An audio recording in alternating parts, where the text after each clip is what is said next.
Hello from the Hashknife. Last year we fed butcher beef, and I did a couple videos. One was a first-person point of view of how I fed them, showed the differences between the heifers and the steers because we had a couple heifers that year, and then how we fed them in general because we had portable panels.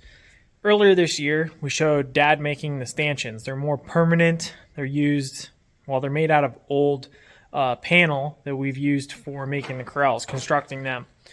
All this like continuous panel and everything that we've welded onto posts and all that. He took a lot of those and he created stanchions that make it so that the steers can go in there, but other ones can't, because that was the other problem, is those portable panels would get hit and knocked out or moved to the side enough that both of them could access.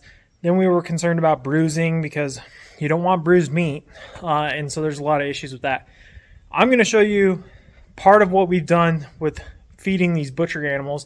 We are now on the third wave. That means all three waves of steers for all of our customers. I believe we have 17 total customers this year, are all feeding now. They're all at full feeding twice daily, 5 pounds a day, or 5 pounds per feeding, sorry, for 10 pounds a day.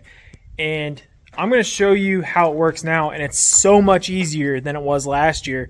I'll show probably some footage of last year versus now, and you're going to be amazed at how easy and efficient it truly has become. Dad's hard work, a little bit of sweat, well, a lot of sweat and a little bit of blood, came in handy, and it looks fantastic. So I'll show you right now what it looks like.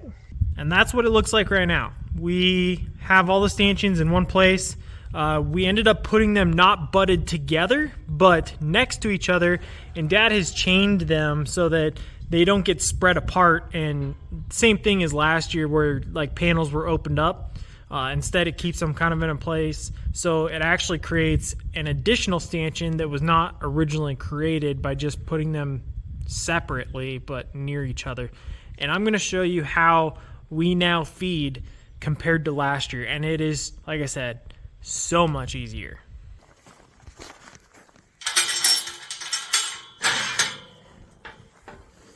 Here comes 130. He knows what to do. Attaboy, come on. Come on. Come here.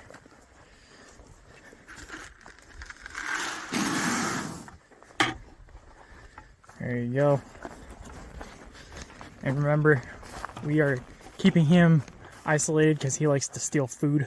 Here's their stanchions. Here's number 1. There's number 2. There you go, bud. All right, all set. There's Tuesday, ready for hers. I'm gonna feed her first because she tends to get confused and think she needs to steal 106's feed. So I'm gonna come in here. You gotta be careful. And sometimes, if you're not careful,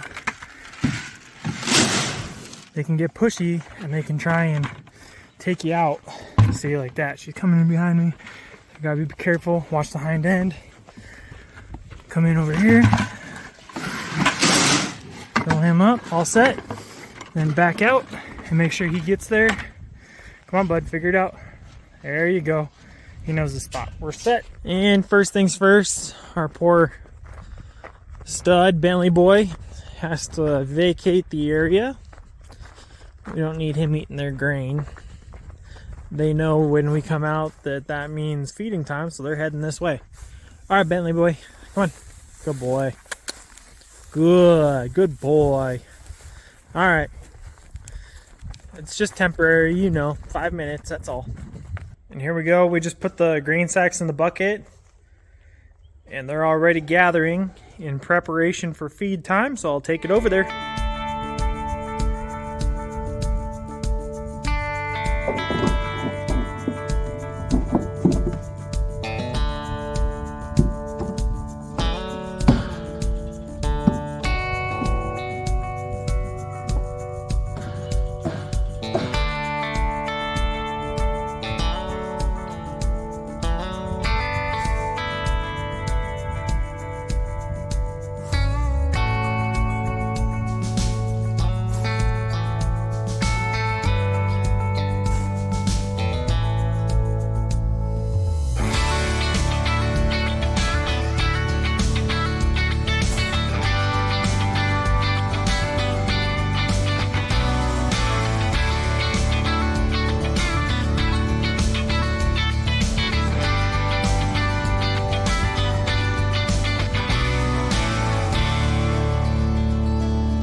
So that was pretty quick. I had everything in the wheelbarrow and I just took it over and fed them in here, and then I inserted them in.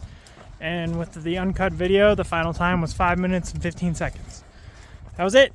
So it went really quick. The nice thing is these guys are all eating at the same time now.